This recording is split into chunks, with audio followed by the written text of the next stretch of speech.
So this group of parties which is in the societies and they call themselves socialist, I call them so-called socialist.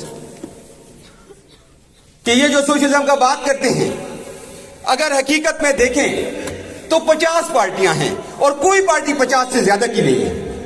میرے دوستو, جو اٹھ کھڑا ہوتا ہے 2-4 کتابیں پڑھتا ہے, کچھ لیکچر سنتا ہے, داس کیپیٹل پڑھ لی, ہیگل کی بک پڑھ لی, فلسفی آف دا ہسٹری پڑھ دی اور ایک نئی کتاب, ایک نئی جماعت کھڑی کر دی, اور پھر کیا ہوتا ہے جو 50 اور سوشلسٹ پارٹی سوسائٹیز کے اندر موجود ہیں ان کے ساتھ بھی اتحاد نہیں ہوتا.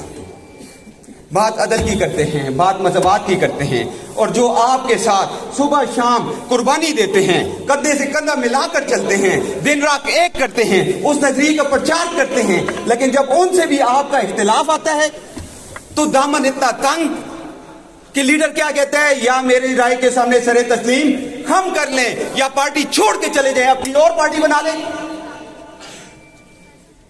What kind of socialism is this? یہ کیسا سوشلزم ہے؟